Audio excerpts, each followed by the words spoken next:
Bien, estábamos en el capítulo 23 y habíamos comentado hasta el versículo 49.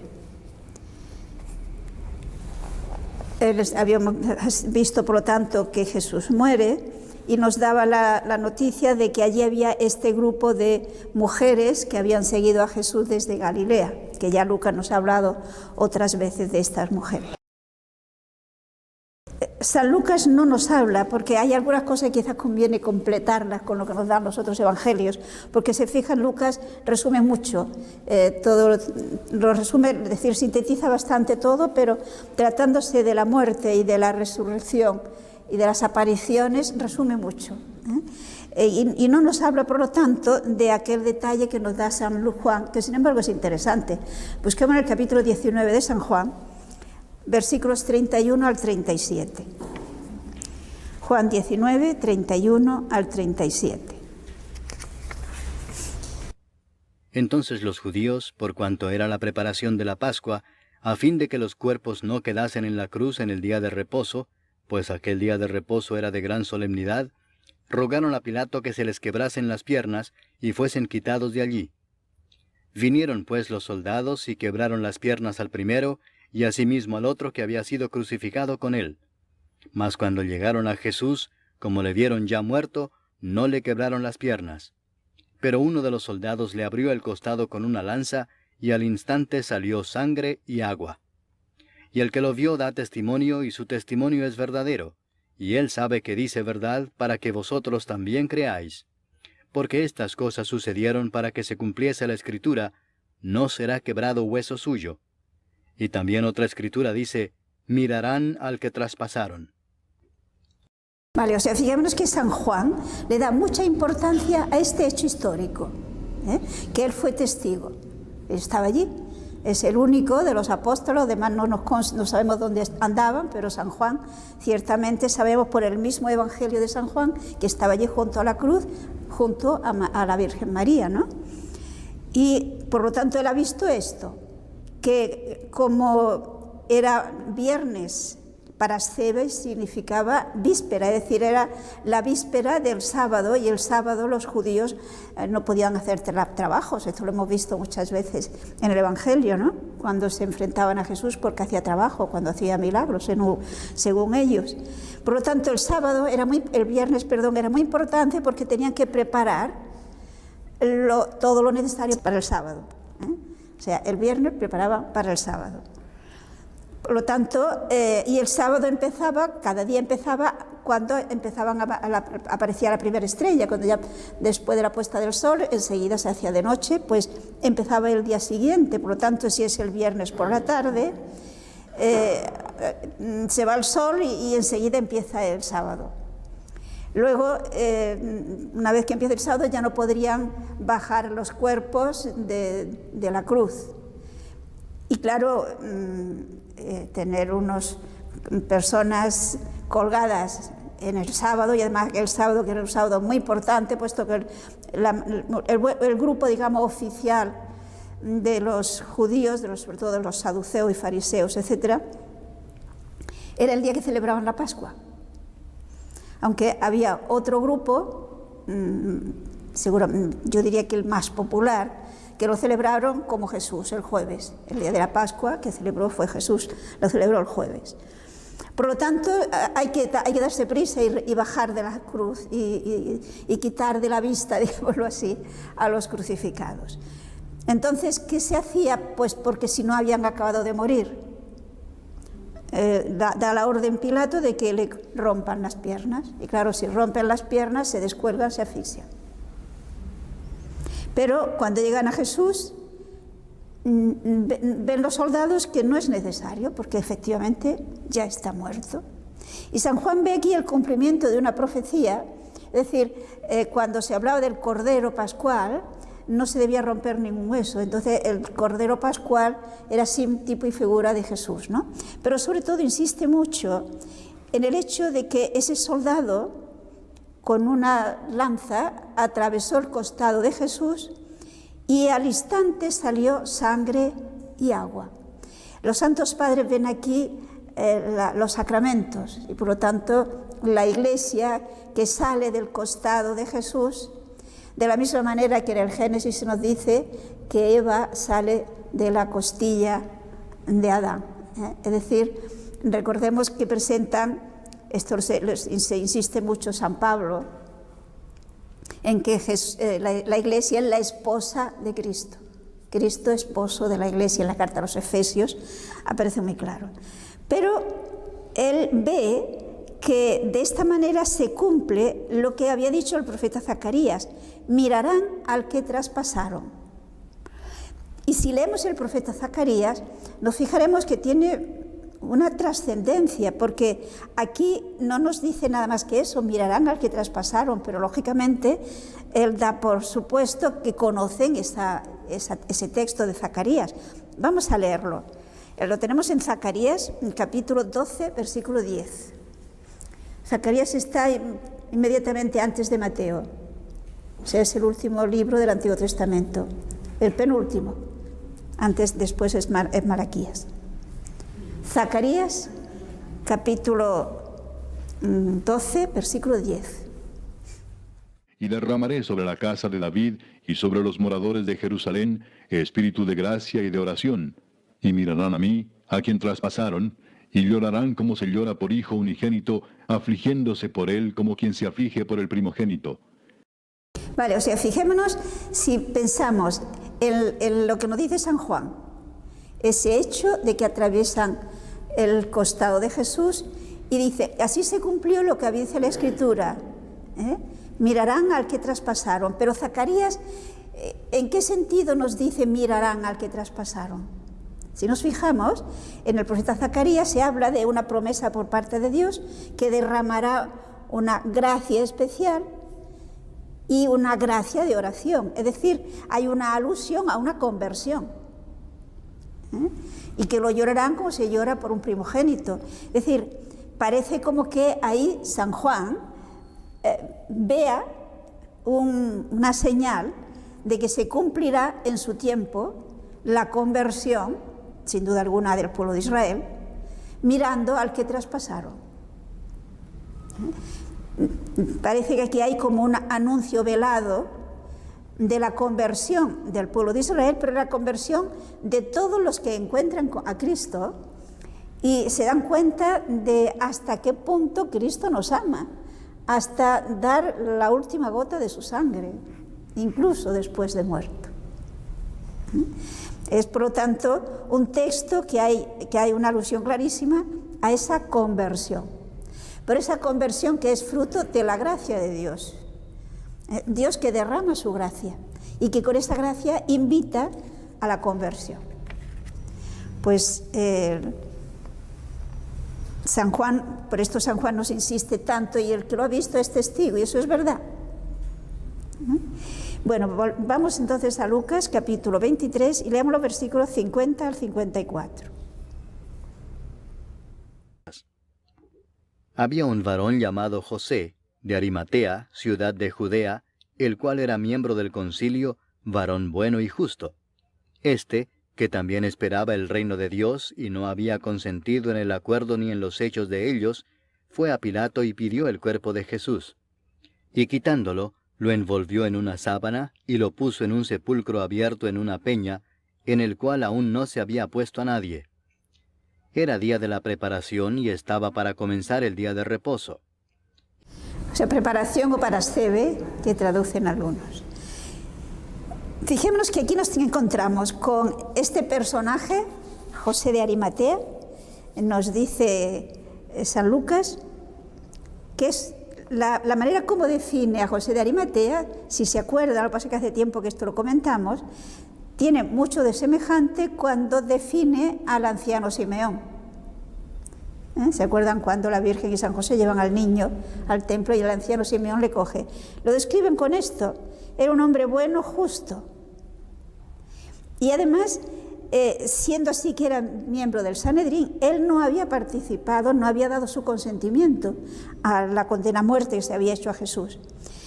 Otro evangelista nos dirá que era discípulo de Jesús, aunque oculto por miedo al Sanedrín, por miedo a los demás. Por lo tanto, el que ahora, cuando Jesús ya ha muerto, de este paso de públicamente ir a Pilato y pedir el cuerpo del Señor, supone una gran valentía. Pero por otra parte se ve la providencia, porque si no interviene José de Arimatea y según San Juan también Nicodemos, que era otro del Sanedrín, el que fue a visitar a Jesús al comienzo, ¿se acuerdan? Dos personas que eran fariseos, pero que eran rectos, porque no todos los fariseos eran malas personas. Entonces, estos dos hombres en este momento pierden el miedo, pierden el respeto humano, sabiendo que se iban a enfrentar, evidentemente. Es decir, que no, el dar este paso significaba que iban a tener consecuencias muy desagradables. Pero no les importa en este momento. O sea, aquí se ve la providencia, ¿no? Normalmente, según la legislación, los ajusticiados no se podían enterrar en los sepulcros familiares, en el sepulcro de sus mayores. Tenía que enterrarse. Lo normal habría sido enterrarle en una fosa común. Luego, pasado un tiempo, según parece, se trataría de 12 meses, o sea, un año, entonces ya sí se podía trasladar el cadáver al sepulcro de los mayores, pero antes no. Luego lo lógico es que entonces Jesús, como los demás, habría ido a una fosa común. Pero aquí vemos cómo interviene Dios a través de la libre colaboración de José de Arimatea y de Nicodemos, que acuden a Pilato y abiertamente le piden el cuerpo de Jesús. Sabemos que Pilato se extrañó de que tan pronto hubiera muerto, pero da su consentimiento. Y entonces estas dos personas bajan a Jesús, lo bajan de la cruz. Nos dice que lo envolvieron en una sábana. En otro texto nos dice que esa sábana la trajo Nicodemos y la trajo, digamos, los ungüentos, ¿no?, los perfumes con los que se hacía una especie de embalsamamiento, pero claro, tuvo que hacerse muy deprisa, porque todo eso se tenía que hacer antes que empezara el sábado. Por la misma razón, no podían ir muy lejos a enterrarlo, no había tiempo material. Por lo tanto, nos dice que lo depositaron en un monumento cavado en la roca donde ninguno antes había sido sepultado. Es decir, que recibe todos los honores. El tener un sepulcro excavado en la roca solo lo podían tener las personas, digamos, de categoría. Un pobre no tenía esto, lo cual indica que José de Arimatea era un hombre de categoría. Y sabemos por San Mateo que el dueño de este sepulcro era José de Arimatea. Por lo tanto, era su propio sepulcro que había excavado en una roca en un huerto que estaba junto al lugar donde habían tenido lugar la crucifixión de Jesús, y por consiguiente, por la premura del tiempo y la cercanía del sepulcro, pues allí es donde depositan a Jesús.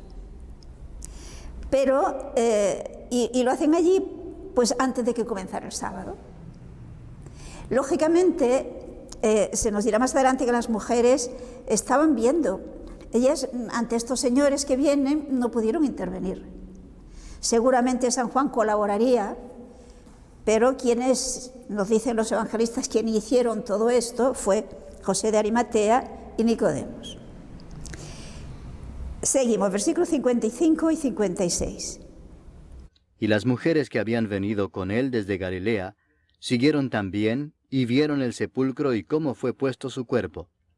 Y vueltas, prepararon especias aromáticas y ungüentos, y descansaron el día de reposo conforme al mandamiento. O sea, aquí nos presenta San Lucas, fíjense que esto es muy propio de él.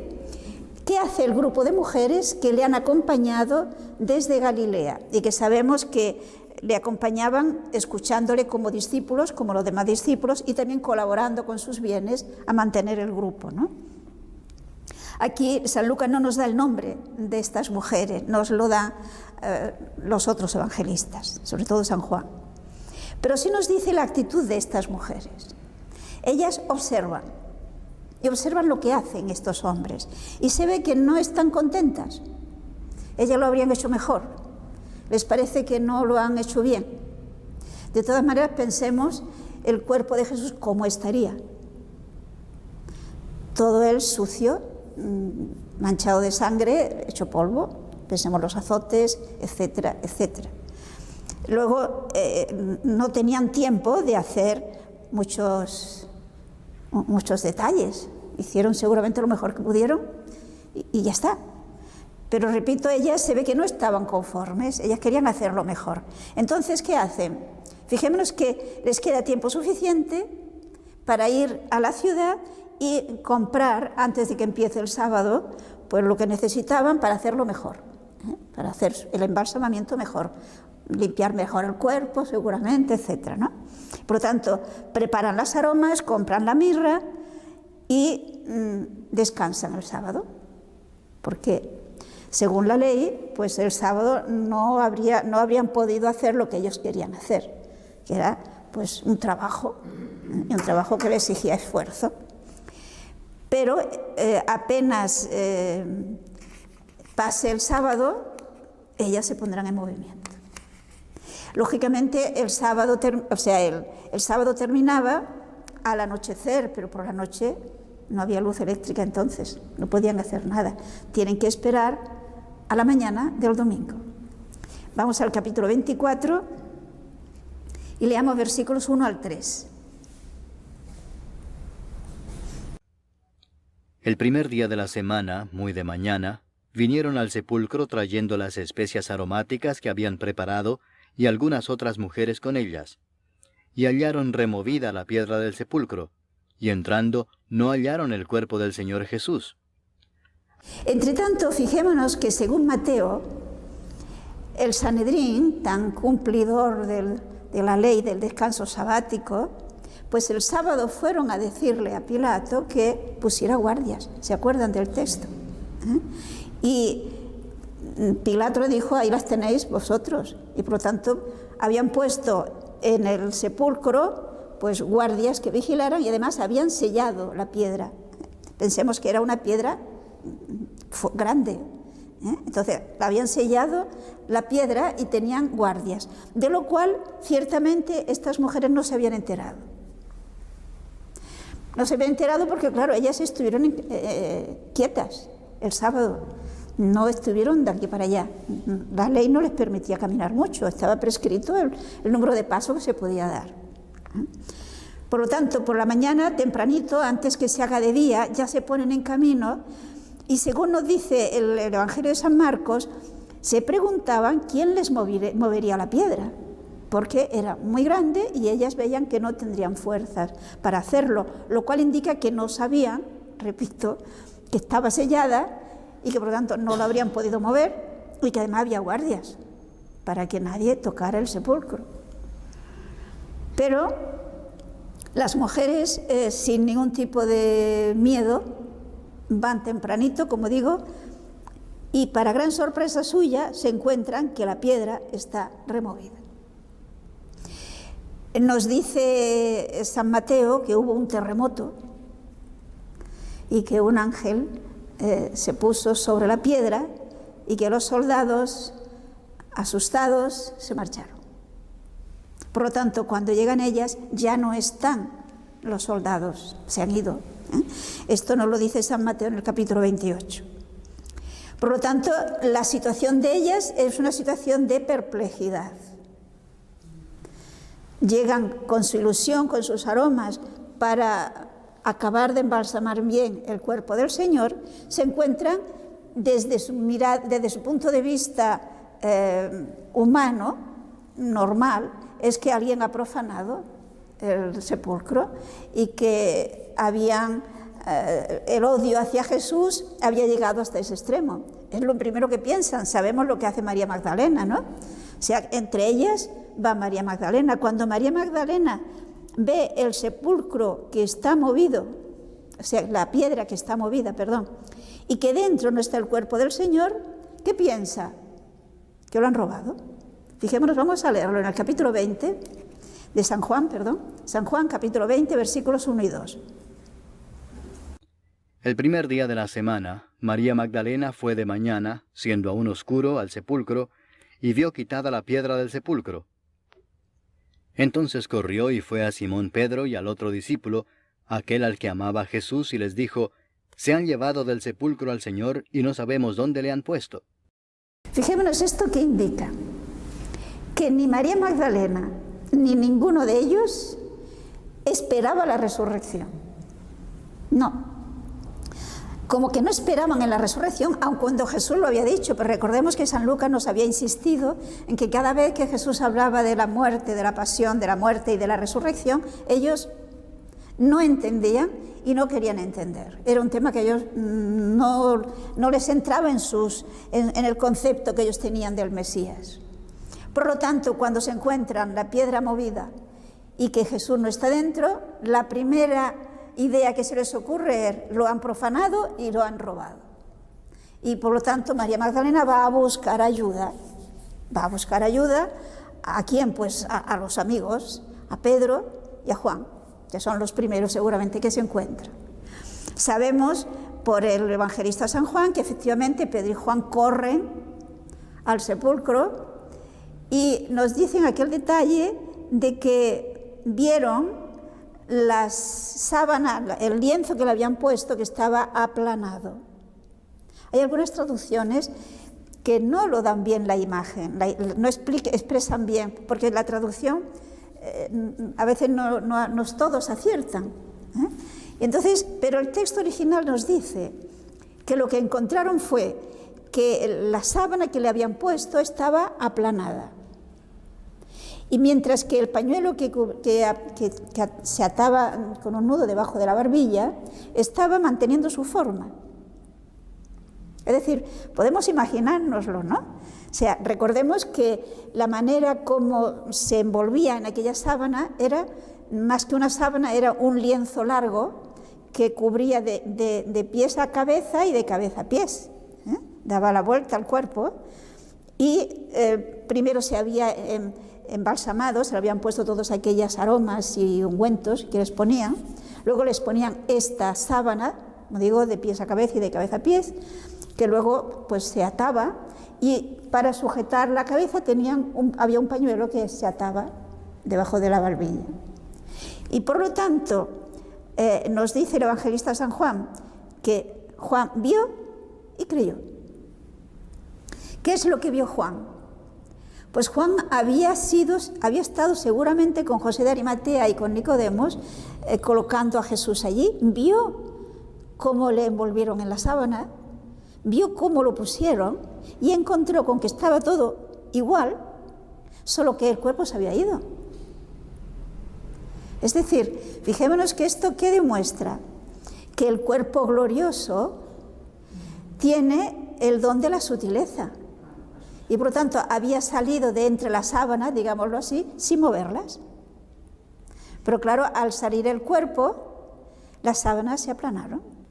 O sea, salió el cuerpo sin mover nada y por lo tanto tenía la forma.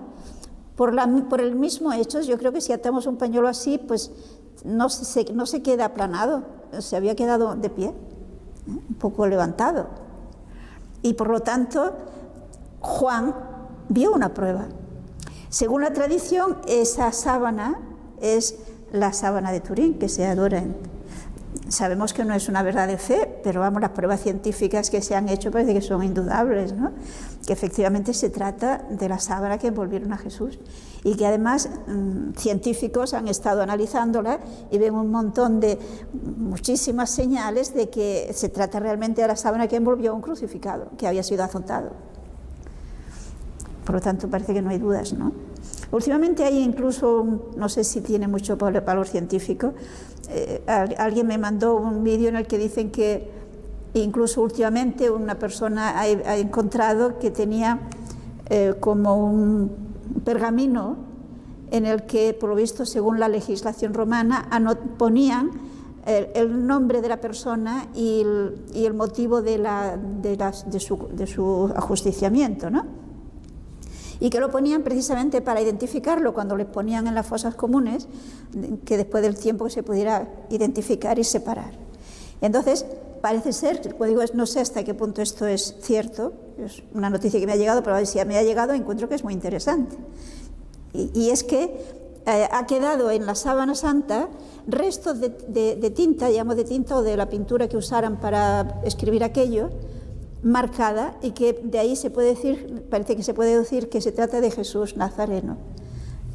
O sea que sería un dato más a favor de que efectivamente la sábana santa es efectivamente la que envolvieron a Jesús. De todas maneras, esto se trataría de una prueba científica que confirma lo que sabemos por la fe. Nosotros lo creemos por el testimonio de los que lo vieron. Nuestra fe no está apoyada en la sábana santa, está apoyada en el testimonio de los testigos. Bueno, continuamos. Versículos 4 al 8. Aconteció que estando ellas perplejas por esto, he aquí se pararon junto a ellas 2 varones con vestiduras resplandecientes, y como tuvieron temor y bajaron el rostro a tierra, les dijeron, ¿por qué buscáis entre los muertos al que vive? No está aquí, sino que ha resucitado. Acordaos de lo que os habló cuando aún estaba en Galilea, diciendo, es necesario que el Hijo del Hombre sea entregado en manos de hombres pecadores, y que sea crucificado y resucite al tercer día. Entonces ellas se acordaron de sus palabras. Fijémonos que, por lo tanto, aquí nos dice el San Lucas la reacción de asombro muy normal de estas mujeres. Podemos imaginárnosla. Magdalena, con su reacción rápida, se ha ido rápido para hablar, a buscar a Pedro y a Juan. Pero las otras han entrado seguramente para ver más cosas. No pueden irse con la primera impresión. Y entonces ven allí estos 2 ángeles, que nos dice San Juan que se trataba de ángeles, que estaban sentados allí donde Jesús había estado. Y fijémonos lo que interesa, lo que dice Lucas. La reacción de ellas psicológicamente es de asombro y esa actitud de mirar al suelo. Algo así como para interiorizar un poco, ¿no?, esa experiencia. Ellas estaban aterrorizadas, bajaban la cabeza hacia el suelo, pero ellos, ¿qué le dijeron? ¿Por qué buscáis entre los muertos al que vive? Jesús no está muerto. Y esta noticia es la gran noticia que llevaron los apóstoles a todo el mundo, la prueba evidente de que Jesús nos ha salvado. Porque si Cristo no hubiera resucitado, dice San Pablo en la carta a los Corintios, vana sería nuestra fe. Pero no podemos buscar a Jesús entre los muertos, ha resucitado. Y para confirmar ese hecho, el ángel les recuerda que Jesús ya se lo había dicho.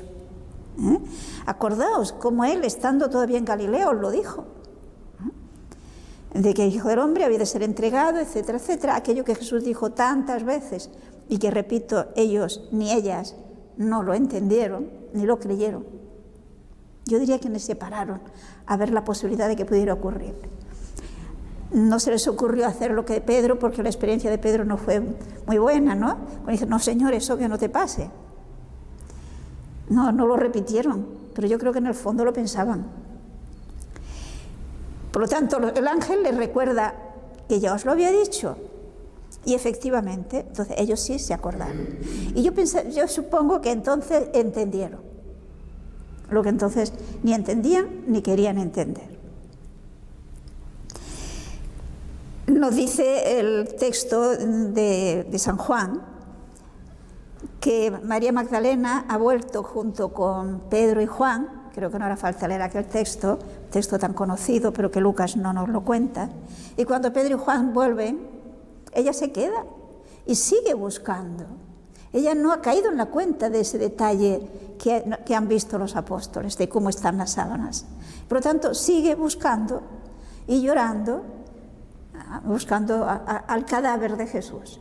Y tiene aquel detalle simpático de alguna manera, de que cuando tiene a Jesús delante, piensa que es el jardinero y le dice, dime dónde lo has puesto y yo me lo traigo. Es decir, se ve que ahí no usa la razón, ahí es su corazón el que habla, ¿no? Y finalmente esa gran misericordia del Señor, pues que que se le revela, se le manifiesta. Pero no sé si se acuerdan del detalle, que cuando Jesús le dice María, San Juan dice que ella se volvió, lo cual quiere decir que María Magdalena ni le miró a la cara. Ella estaba convencida de que buscaba un cadáver, no buscaba a Jesús vivo. Solo cuando Jesús la llama por su nombre, y podemos imaginarle que le llama con aquel acento de cariño, de afecto de Jesús hacia todos, pero característico para cada uno, pues María por fin le reconoce y entonces se agarra a los pies de Jesús para que no se le escape, no se vaya. Y por esto Jesús le diría, no me tengas tan asiduo, que ya nos veremos más veces, para ir a decirle, ¿no? Tú ahora ve a decir a mis hermanos la gran noticia. Y no deja de ser interesante que Jesús, precisamente, la primera persona a la que se aparece, que nos conste en el Evangelio, fue a María Magdalena. Seguramente antes se apareció a la Virgen, parece que es lógico, ¿no? Pero eso el Evangelio no lo dice. Es a María Magdalena y serán a las otras mujeres, como veremos, que serán las testigos, primeros testigos de la resurrección. Seguimos, versículos 9 al 12. Y volviendo del sepulcro, dieron nuevas de todas estas cosas a los 11 y a todos los demás. Eran María Magdalena, y Juana, y María, madre de Jacobo, y las demás con ellas, quienes dijeron estas cosas a los apóstoles. Mas a ellos les parecían locura las palabras de ellas, y no las creían. Pero levantándose Pedro, corrió al sepulcro, y cuando miró dentro, vio los lienzos solos, y se fue a casa maravillándose de lo que había sucedido. O sea, aquí resume lo que nos ha dicho San Juan más ampliamente. Pero aquí nos dice que son María de Magdala, o sea, María Magdalena, Juana, María la de Santiago y las demás, o sea, el grupo de mujeres. Seguramente San Lucas, recordemos que al principio del Evangelio lo ha dicho, que él, antes de escribir el Evangelio, ha hablado, ha consultado a los testigos, porque él no pudo ser testigo, porque él no estaba allí en el grupo. Seguramente habló con alguna de estas mujeres, y quizás con más de una, porque él estuvo en Jerusalén investigando. Las mujeres, ¿qué hacen? Pues corren a darle el mensaje. Por lo tanto, pensemos un momento los mensajes sucesivos que van recibiendo los apóstoles. Primero, María Magdalena, han robado al Señor.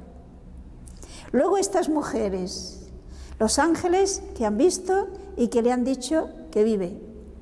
Pero según Mateo, fijémonos en el capítulo 28, los versículos 5 al 10. Mas el ángel respondiendo dijo a las mujeres, No temáis vosotras, porque yo sé que buscáis a Jesús el que fue crucificado. No está aquí, pues ha resucitado como dijo. Venid, ved el lugar donde fue puesto el Señor, e id pronto y decid a sus discípulos que ha resucitado de los muertos, y he aquí va delante de vosotros a Galilea, allí le veréis. He aquí os lo he dicho. Entonces ellas, saliendo del sepulcro con temor y gran gozo, fueron corriendo a dar las nuevas a sus discípulos.